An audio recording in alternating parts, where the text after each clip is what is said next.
Gotta remember how to do this. I got to remember that we're live on TikTok already because I'm just over here scratching myself. And, What? Yeah. TikTok loves the shorts, man. They do. Get up the shorts, Will. Give that TikTok. They love the shorts. Yeah. They're just happy I got pants on. And Or some. just wait for the day you don't. That's That's really a what different. We'll find out. That's more how of a truth social. dedicated. Oh, hey are. everyone. Hey now. Hey, everybody. Welcome to another episode here of the Witchy Repeater Show. And Happy New Year 2026. Crazy times. That is crazy. That means we've been doing the show for 25 years now. Right? Yeah, this is our 25th New Year show. No. I love it. As you're familiar with the show, obviously we do this show almost every Thursday, right? Or if you're not, welcome. And we almost do this show every Thursday. Everyone's obviously familiar with it at this point in life, with our reach being as it's significant. Significant right. Would be the term I would use. Yes. But just in case you're not familiar with it, I'll roll this fun little banner here. Make sure you follow along with us on all of our social medias. Obviously, if you're finding us here on YouTube, great. Follow our YouTube channel, but we're also live right now on Facebook and Instagram as well. We have a side project where we go live on TikTok that is mainly just my thighs, if that's your thing. It's hard to get the angle right with everything else going on. So I think you did pretty well. Yeah. I think they're pretty well covered up for the most part. Yeah, I just got to keep my legs together. I mean, I'm in sweatpants. Whoa. Gonna have to check TikTok to find out. Yeah. It took a turn. It's funny because those are your painting shorts and these are my painting sweatpants. I got some very specific lifestyle we live. Yeah. But make sure you follow along with us if you enjoy beer, if you like craft beer, if you like finding new beers and new people and different ventures. That's kind of what this show is all about. And we do have a guest with us tonight, so we're not going to burn too much time on the front end talking about Please Be Our Friend. We were lucky enough, we got a Dunkel. We actually got it at our local bottle shop here. We got it from our friends over at Early Birds down in Pocosin, from Dancing Gnome out of Pittsburgh, which I'm super excited about. I love Pittsburgh. I do. I love Pittsburgh as well. So I'll take anything that they make other than the Pirates. We did go. We we attempted to see a Pirates game. We watched the Pirates game from the sports bar outside the stadium, which was honestly a blast. Awesome. Sometimes that's more fun. Like we weren't even in the state of Pennsylvania, and we decided that the Pirates are playing. And I was like, look, I remember watching the Pirates growing up. Like, we should go. I did that for a Super Bowl into the state to go sit outside and. Oddly enough, we were in West Virginia instead of Pittsburgh. So, we went there for some axe throwing, and I had never been to West Virginia. Yes. I went to West Virginia once, and I went to a nude bar where the bartenders were fully nude, and it was the worst experience of my life. So, yeah, what happens if there's an armpit hair that we just talked about? I'm not worried about an armpit hair in that situation. I'm worried about. I'm trying to keep it literally. There's something really not sexy about just a nude person behind a bar cracking open a beer. It's just things move a lot. And there's there's glass everywhere. I need at least one Seinfeld. layer. It's Seinfeld. It's the good. And it was West Virginia. It's just awful. Well, we did go to the Garden of Eden in Key West as well. And I was the only one that was inappropriately. You were accosted by another female. Well, our guest is probably super excited to join this show. Yeah, I apologize. We do have a guest. Yes. Did we already say this? I did say that. Okay, so we were lucky enough to nab Andrew, who is the co-founder and head brewer over at. I lost my mind just now. Dancing Gnome. I'm looking at the can and I lost my mind there. Just thinking about Garden of Eden. Thinking about nude waitresses. Yeah, but super excited. I know Tiffany's more excited. Dunkel is a favorite style of hers, or one of several favorite styles. I have, unfortunately, multiple favorites. Yes. So we are going to drink this Dunkel tonight, find out kind of where it comes from, what the idea was behind it, and how excited Andrew is that he found it at his parents' house. It was perfect timing. So, like I said, Dancing Gnome out of Pittsburgh, Phil, you have a clip, I assume, that you roll in situations like this. You know it. God, I love Andrew, it. you'll be here after the clip.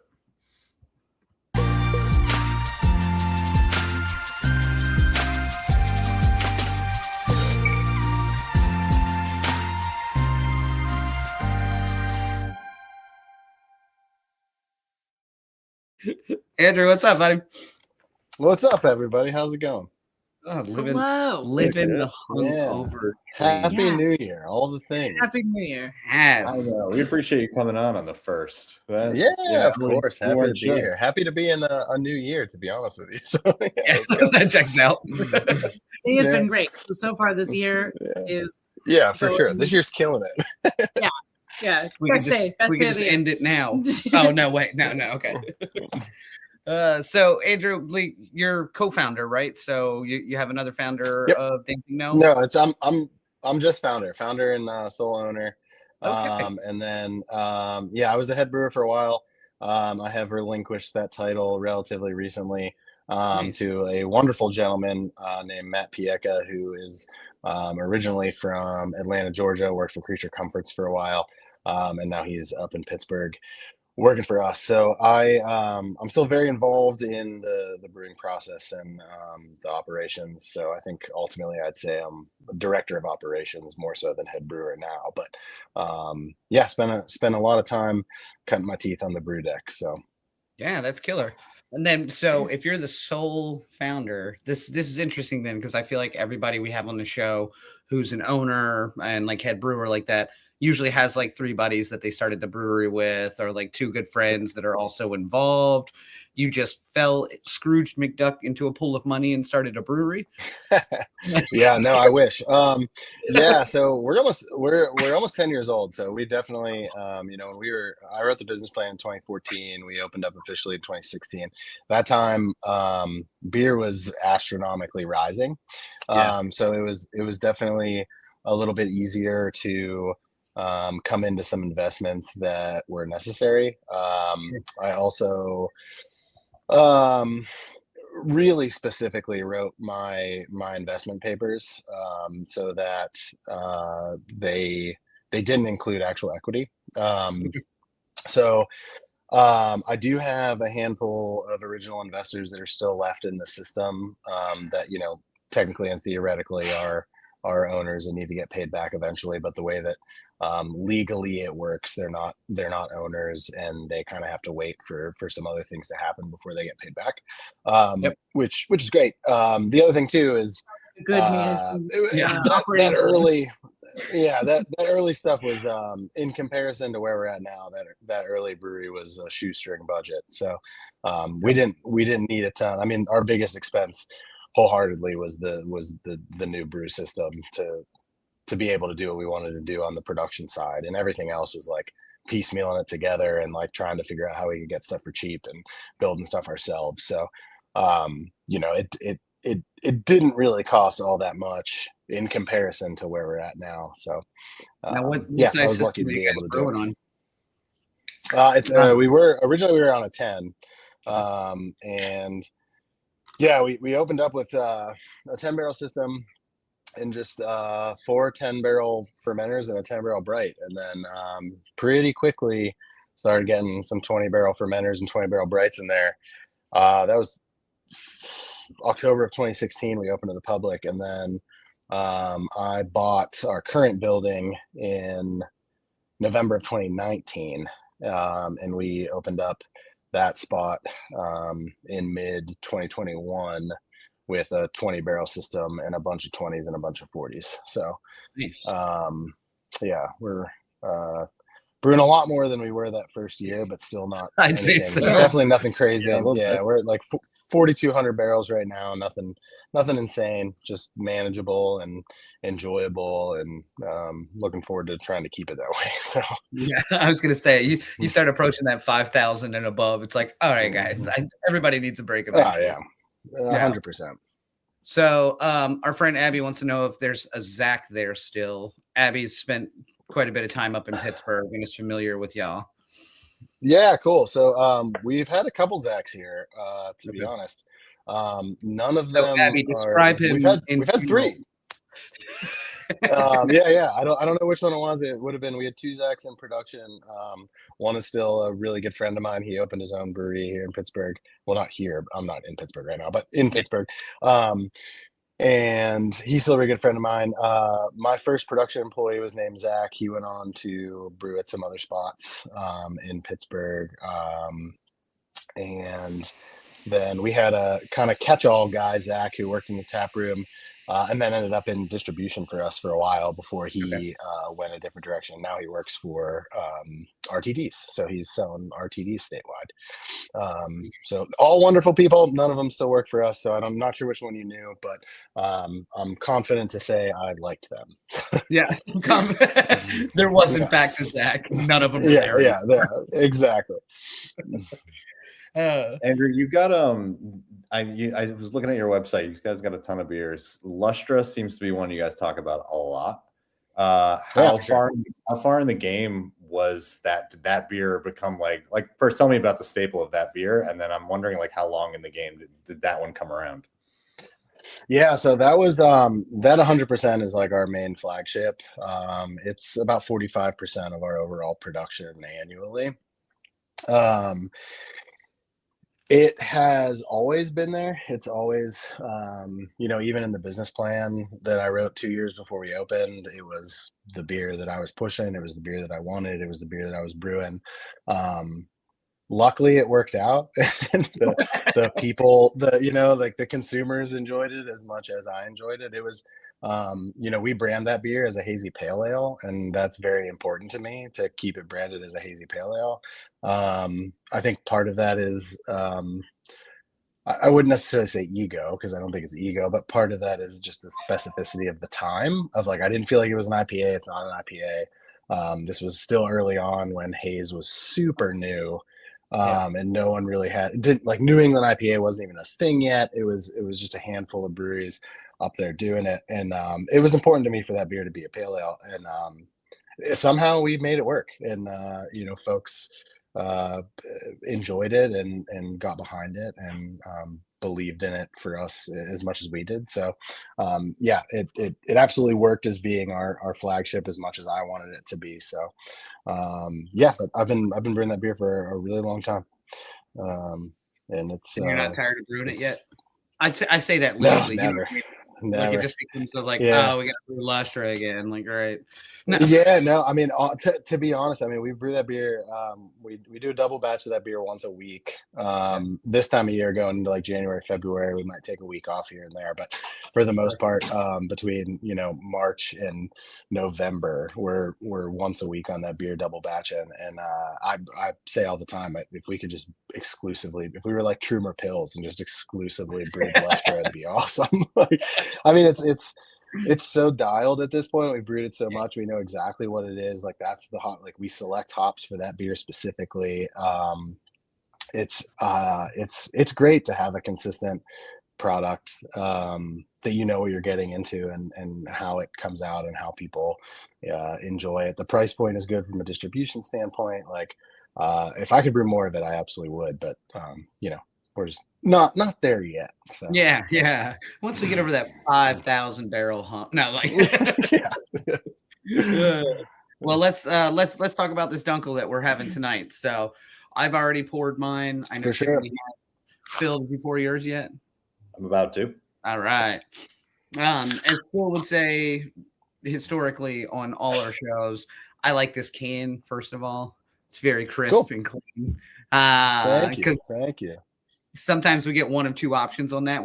I like this can because it's fucking out there, or I like this can because it's exactly what I think a Dunkel can should be. It's crisp, it's clean, I dig it. Yeah, I appreciate that. Yeah. I feel like it was a very like royal, like, oh, this is gonna be like in my mind. Yeah. I haven't tried it yet, so hold on. Yeah. Well, I hope you do. That is interesting though, because when I was rebranding when we started doing lagers, we didn't package them at all. They were draft only, and then it was like we really got to start bringing this to the big system. We got to start packaging them. This is like where I want the brand to go. And we had the 4 core German beers that I wanted to do. That it's now 5, but it was Pilsner, Kolsch, alt beer, and Dunkel, and now we've added Vienna Lager into that. But Dunkel to me was always purple. Like it was just like whenever we do that label, it has to be purple. I don't know why. Okay, I'm it not works. mad about it. Yeah, I like in it. my head, it was just I It saw it as purple, and it was like that's what it has to be. So now, how old is this recipe into things? Like you said, you had your flagship German beers like this. Yeah, we started. Dunkel's probably 5 or 6. It would have been the first time we brought it out. At this point, it's a once a year beer. We do a double batch of it. It's a once a year beer. We put it out in full distro and in the tap room, cans and draft, and that's it. It's kind of here from October, November through. I think we actually kicked draft of it in the tap room this week, so we're out of it now, but sometimes it lasts through February. It kind of depends on the year, depends on what other dark beers we have. We tend to do a lot of dark lagers around this time, so they cannibalize is probably a negative word, but they tend to take away from each other. There's only so many people that like dark lagers, but we've been doing this for a while. We definitely make changes here and there year over year. I think this year was probably the true first year where we really made no big changes of it from years past.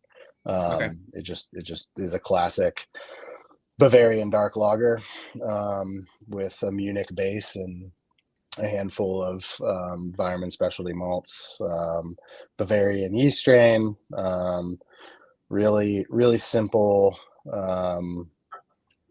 hop bill. I think it's just tradition, and just trying to kind of pop that malt and have a really nice, not overly complex, but still complex dark lager that has a lot of that, wheat bread, rye bread, raisin kind of character to it. And that's what we're going for. Just we do that with a lot of our lagers, is trying to keep them as classic as possible. I'm not trying to do anything super weird. Yeah, and I always think that's a kind of a weird slippery slope with the German beers like that. Is like you said, it's if you keep it kind of true to style and maybe add one little thing here or there that's more subtle than it is overpowering. Because you get some of these brands that pump out like these Dunkel beers or darker, and it's like, the hell did you put in this thing? Like, this is not even a Dunkel. Sure. Like, you can't even call it that. Yeah, well, yeah.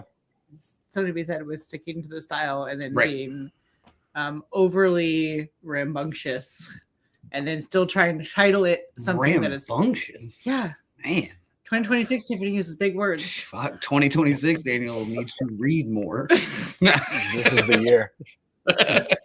There's only I'm gonna read a book a week. No, I am not. I'm not not a even gonna chance. put that on Not a myself. chance. I know better. I'm old enough to know better now. So simple question: where'd Dancing Gnome come from? Thank you. Oh man, I honestly wish I had a better response for this. Everybody always tells me to lie, and I'm like, I can't. In my heart of hearts, I can never lie. Honestly, it's like I had a bunch of names as I was trying to figure this whole thing out, and I knew that I wanted to go my own way. And Dancing Gnome, for whatever reason, kind of kept making the list, just kept going to the next page, the next page, the next page, and it made sense in a lot of ways. Like, I'm a weird guy. I thought Dancing Gnome was weird. I do like dancing. I'm not like a professional dancer, but like I like boogieing, like who doesn't? And gnomes are weird, and the whole ethos of the brand was kind of to be relatively crass, is just give a shit about like everything that you're doing, just care, like that's like the biggest thing about what we do, is like just trying to make the absolute like quality of beer is like paramount to everything that we do at DG, and then that's followed secondly by like quality of service. And I know that sounds like dumb, because that should be like kind of what everybody thinks about, but like it's not really what everybody always thinks about. And the gnome to me was like this like asshole little creature that gets in trouble and does random things and fucks around with his friends, but also is tending to your garden and making sure that it's fine, and making sure that it stays healthy. So it's like it's like a little bit of like work hard, play hard, but just like give a shit in everything that you do. And so like I weirdly made that work with the ethos of the brand, and then was like, for better or worse, people are going to remember this. So like, Right. it is what it is. And then the final aspect of it is like, I always have really enjoyed English beers. And in a very American way, Dancing Gnome kind of sounds like an English pub. It doesn't fit any of the traditional nomenclature of English pubs, but Right. like to an American, you say like like we're not the Dancing Gnome, we're just Dancing Gnome, but you say the Dancing Gnome, and it sounds like an English pub. So that was like kind of the last ditch effort in my head. Yeah. But that's it. Yeah, I wish it was a really cool drug induced story, but that's all it was. Yeah, I just learned more about gnomes than I ever knew. So yeah. I don't even know if that's true. I watched David the Gnome as a kid, and it gives you a lot of great imagery to work with on the cans too. Where before nomenclature.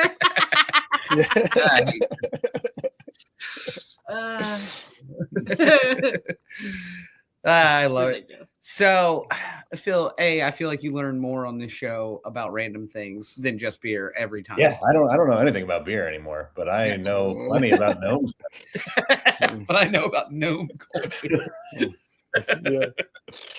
I love it. So now, how many do you guys have? More than one location nowadays, or have you like tap room wise?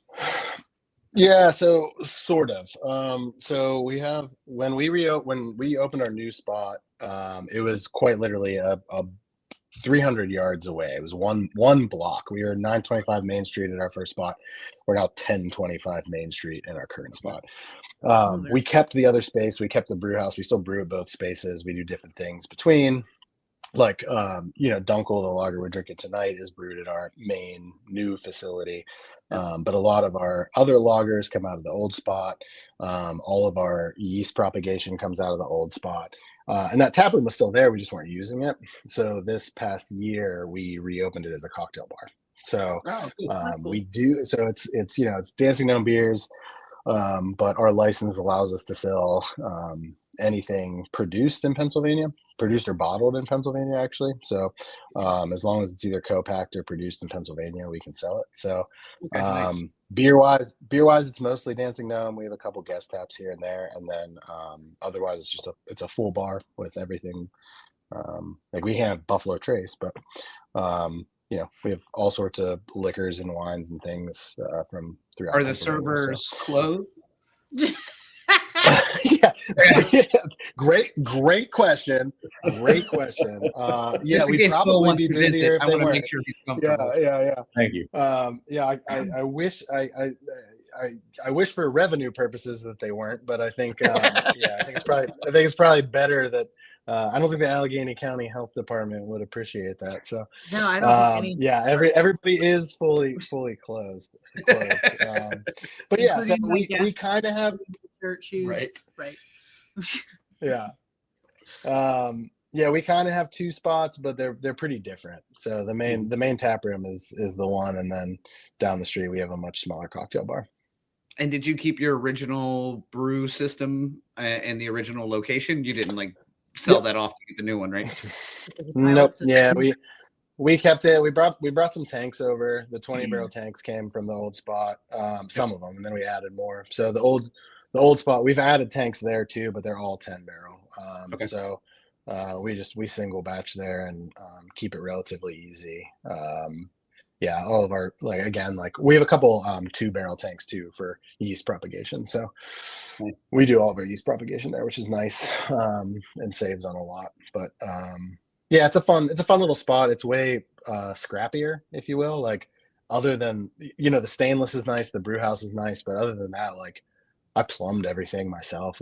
We built everything ourselves, and then the new place is beautiful. So it's it's way different going from one to the other. But, a plumber plumbed the nice new place. Exactly. Yeah, exactly. There's no leaks. Everything is stainless steel. But it's and we do have of the brew team, there is some folks that prefer the old spot. They just they've been with us that long, and they're the new spot's great and it's fun, but like I miss the old spot. So Well, and they'll I feel go like brew over there, and it's like, all right, that's awesome. I don't know. I feel like in general, I usually prefer the slightly more divey. Yeah, location. I feel like that's kind of, especially if you started with that Yeah. brewery and then they get a new spot and it's super I'm nice. like, no, and... let's do the dive bar-ish one. It's like, but I used to just a shoot little the bit more, shit like, with Andrew over there. you like though, Shanty Shack is literally Yeah. your favorite place back home. Yeah. for that reason. Yeah. So anyway. So Andrew, did you ever try to make that smoked bacon stout so that you could enjoy it in your own brewery? No, we've never done. And this is not, I am absolutely not shitting on anything. I do not yuck anybody's yum. Everybody should enjoy whatever it is that they enjoy. I hate smoked beers. Like, vehemently hate them. I can't, like, I have really good friends in the Pittsburgh beer industry that are like super into Rausch beers and like love smoked everything and Grotzers and all this stuff. And they're always like, I'm going to get you into it. And I'm like, I'm going to try this because I care about you, but there's no way I'm going to like it. And I don't like it. Like, I don't like barbecue that much. I just don't like smoked stuff. And, so no, we're never going to do a smoked stuff. We did have early on, we had a stout called, Creases in the Corner of Your Eyes that we always shortened to just Creases. We call it Creases, but, and that was a smoked coffee stout. With the idea of like, smoking cigs and drinking coffee. But it was subtle. It was super subtle. So like the smoke kind of like added, it almost was like an ultra dark roasted coffee with like that kind of smokiness versus being like barbecue kind of smoke, which I think is like a lot of smoked malt. So we did have that, but like we don't sell stouts super well. So we don't brew a ton of stouts, but yeah, other than that, yeah, no. Every market's different too. I mean, you can be five blocks over in Pittsburgh and they sell a shit ton of stouts, and it's just like, well, that without a doubt, different. But you're just known for other things, and so that's not where they're going to get stouts in the first place. Yeah, that's it. I feel like that's pretty common over where we are too. Like, there's just some breweries that like that's the place people are going to be getting their IPAs, and the brewery right around the corner is like, yeah, we sell more of our lagers. And that's where I get the barrel aged shit, and that's where I get this. And that's for sure. Yeah. And that's truly just like a business decision, because like I think that we make really good stouts. I know how to brew stouts, Matt knows how to brew stouts, but it's just like we look at the schedule and we're like, you know what, like this is gonna sit for 6 to 8 weeks. What's the point? We need to turn that line, so let's not even worry about it. So that unfortunately just comes down to a business decision. Yeah. It's always stout season. Let's not kid ourselves. I do like stouts. Okay, no.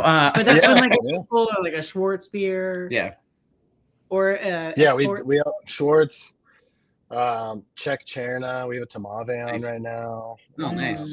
Alt beer, Dunkel. We do a lot of like darker beers. They're just not stouts. Yeah. That's okay. At least the option is still there to have a dark beer when you want one, which is a good thing. Mm-hmm. Phil, is there any other Gnome information you need, or can I let Andrew get back to his family? No, I think that's everything I needed. Good to go. Well, Andrew, the beer's fucking amazing. Delicious. Yeah, no, I love awesome. This is very true to style. It's clean. It's great. Yeah. But is there anything coming up at Dancing Gnome? Any big news? A 9th location? A new 90-barrel system? Like, what's crazy? What's coming up? Distro. No. I think relatively status quo. I think we're just January, February is always a relatively tough time in the beverage industry, but looking forward to kind of keeping doing what we're doing and continuing to make great beers. I mean, you guys are in Virginia, right? Tiffany and I are, and Phil's in New Jersey.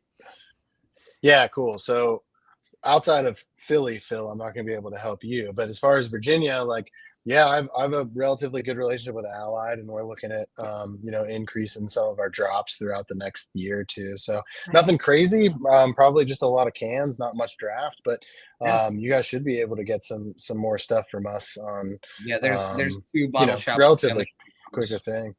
That work with Allied. So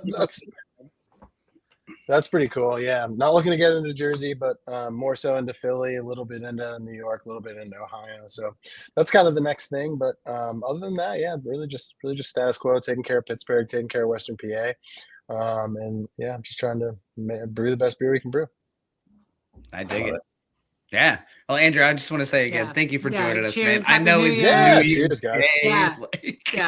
Yeah, all good. Wild animal. Happy New Year's. Thanks so much for having me on. Yeah. Of course. Yeah. Of course. I appreciate it. I'll shoot you a message next Dancing Gnome I find either at Early Birds or Bird Girl Bottle Shop. They're both allied folks. And we see some of your beers come through there already. So looking forward to it, man. Yeah. Cheers. Yeah, appreciate it. Thanks very much. Brother. Cheers. Absolutely, bud. Be good. Bye. If you're brave enough to join us on January 1st, again, just hats off to you because I almost didn't make it. When I scheduled this show, I sent the email to everybody, and Tiffany was like, I didn't think we were doing a show on the 1st. I thought we talked last time about not doing a show. It was supposed to be the 7th. Here we are. And then Daniel and Andrew was like, fuck it, I'll join. Daniel went off yeah, I got the email and I was like, what's happening?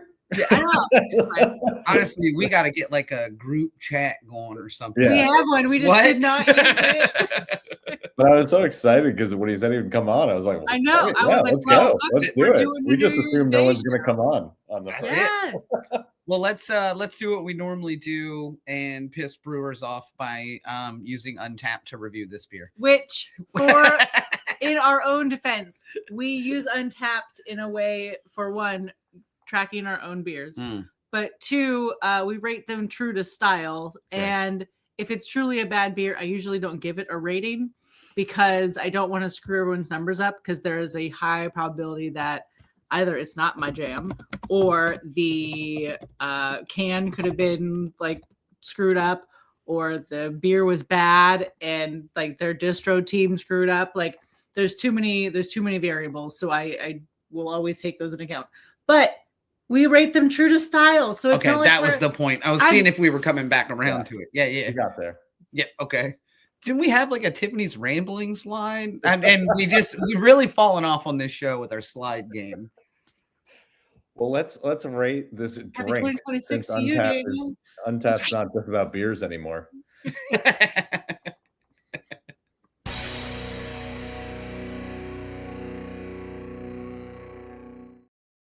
Sorry. I felt bad for TikTok just now because that slide came on and I went, cock rides. And they're like, what is happening? Nothing, everyone. Everyone is fine. So this is a part of the show where we rate the beer. Again, if you're familiar with the show already, we do use Untapped. So make sure you follow along with us on our show Untapped as well as our individual Untaps. We're pretty easy to find. But it's one bottle cap for being the worst piece of shit. 0.25. I would never give something a 0.25. I just don't rate it. That's like inhumane at this point. Yeah. Or up to 5 bottle caps being the best beer you've ever had within this style. Not the best beer you've ever had, because we rate it true to style. I believe we talked about that. Yeah, it's where you like, hey, what's this style? Oh, I should take into account what it's supposed to taste like. Right. All I can think of when I see the word Dunkel is Dunkaroos, and it makes me excited every time that I'm gonna like get a graham crackery chocolate marshmallow treat, and I never do. What? I know you grew up very rich, I think is the term, so you probably never had a Dunkaroo. I don't know. What was your favorite Dunkaroo frosting, by the way? God, I think just plain. What just like the vanilla frosting. Vanilla? Yeah, I don't know why. I loved that shit. You give me that confetti cake. Oh, man, I forgot about confetti cake. Confetti cake was killer. Confetti cake was good. Fuck. Yeah. You're right. I'm going to change my answer. I think I'm on board with you. I forgot all about it. The fact that was like the first thing that popped in my head the second you said Dunkaroos, I was like, confetti cake? Confetti cake. Oh, they were like the Lunchables, but they were like. But like the cookies version. Yeah. I wasn't allowed to eat these. Wow. Wasn't allowed to eat for religion. You don't just eat your Dunkaroos. Correct. You never even saw the commercials either, did you? It doesn't matter anymore, Phil. Nothing makes sense anymore. Tiffany, I'm going to let you rate this beer first because when I picked this beer out, I was like, I know Tiffany loves. I was there with Dunkel. You, wasn't I? Yeah, I helped pick this out. I picked it out. Would you just let me lie to the internet? And yes. I picked this out. You picked this out specifically for me. They are not illegal in California, but they were closely banned along with the garden hoses. Correct. They were like, maybe they're equivalent. It's Prop 65. They are known to cause cancer. Yeah. So. Yeah, on account of the plastics, microplastics. No, Okay, so Dunkels are delicious, and I really like this. Yeah. As far as true to style, I think this is pretty fucking on point. Yeah. It is really well rounded. It's very clean. It does have a really good malt profile. There's still like a slight hop profile to it, so it's like it hits all the characters that I would want it to hit. 4.75. Oh, you went like on a 3/4 scale. Damn. Yeah. I don't even think that's ever happened on this show. It's delicious. 2026 Tiffany is fucking wild. Yeah. She almost wore a hat. I almost wore a hat today. Yeah. Yeah. I just kind of fluffed my hair up after wearing a hat. 2026 is getting wild. Yeah. This is what you get, man. I'm looking 40 in the face. So well, I know I'm right here. yeah. Love you. She's gone rogue. I have, yeah, and my little rogue streak is like way out today. It's fine. All right, Phil. What do you think about this beer? It's great. I mean, it's literally exactly what you'd hope for when you crack it open and you drink it. For me, it's just a Dunkel. Like, I don't know how else to explain it. Like, there's nothing crazy happening. Accurate. There's nothing like, I don't want to say there's nothing like unique, but there's nothing unique. It's a Dunkel. It's literally exactly what you expect, what you want. So for me, I'm just going 4.25 on it because it's kind of it's a Dunkel that, like I said, doesn't go crazy, doesn't do anything. Not that I need a Dunkel to go crazy, but like. I don't know what you need, Phil. If that's what you need, that's fine. You can admit it. Yeah. No, it doesn't have anything that's like pushing it above for me. Like it's just there, and that's a good thing. It's like if I look up on the board and the name of your beer is literally Dunkel, that's yeah. And you get like exactly a cherry Pop-Tart slushy. I'm gonna be like, no. Yeah, like, or even giving it a funky name or something. Like even if it had a name that wasn't, but it's literally just saying this is what it is. So for me, it's a 4.25. It's great. It's a good beer. No complaints. I'm okay with this. I agree with you. I think it's exactly what it should be, which makes me like it more because I feel like a lot of Dunkels, especially that I've had this season alone, much less last season, I consider, darker beer season, colder weather. There is something either off about it or something that's tried to hype it up in a level at which it's not even really a Dunkel anymore. So I'm excited that it's exactly what it said it was. Yeah. And it's nice and clean, single hop as well, which is nice because you don't get too much over the top that washes away some of that really nice malt bill. I'm also going to say 4.25. It would have been a 4.75 if somebody had served it to me fully naked, but I'm going to go 4.25 as well. Because if I went 4.5, I don't even know how to do that math between the three of us. It'd just be 4.5. Would be. I think technically it would be 4.31357, but whatever. No, if you did 4.5, that would be the middle of the. Let me check my Texas Instruments. But 4.25 would then be the score, isn't it? Yes. Yes, it is a 4.25, I believe. Yes. Which is good. Yes. Yeah. This is a great beer. Yeah. I'm excited that he's gonna distro a little more to some of the bottle shops near us. Because I'd like to try his main flagship. And I think sure we've had it. Have we? I'm like 95% sure. Maybe. I mean, well, hold on. But if it's been around that long and he really is still making like a hazy pale ale at that level, then I'm 100% fucking interested. Yeah, that's why I asked. I was like, did he just like nail it right away? Just exactly. Like first beer, this is it. And now they're still talking about it 10 years later. Like, I'm like, what? That's killer. It's not something he found along the way. Yeah. And so that's like, now I really want to try that. And that's why I asked him originally. I was like, so no other like people involved. You just fuck it. I made this beer and I want to make a brewery. Like, that's kind of a wild thing. But he's absolutely right though. That time frame in the beer industry was on such a steep incline that anybody would throw money at you if he made a single beer or a good beer. And or, he had a good not to business plan. say he didn't, Well, but you know but, what I mean? based on just the way that he was going through it, Yeah. I have like a business plan for a farm brewery that like is very extensive. What? Yeah. Well, this is news. Yeah, and Masters was relatively certain of like, hey, you need to really know your shit before we just hand you this very expensive. And you did a beer thing? I did. I'm just kidding. Well, of course I know that. I know you read it because I was like, this is kind of important. You know, I can't read. I was like, wow, cool story about that plane. Cool capstone. What are we reading? Project thing, whatever. Well, this was a good episode. Thank you to Andrew who came on. Yes, absolutely. Killer for New Year's. I did not expect anyone to even respond to an email, so that was great. Yeah, I've been out of office for multiple days now. Yeah. So yeah, I definitely would swing through this brewery if I was in Pittsburgh. Heck yeah. We should make a trip. But I'm going to their original location. Fuck that new shit. I'm not walking one block. No, thank you. I totally agree with you. We can go to both locations.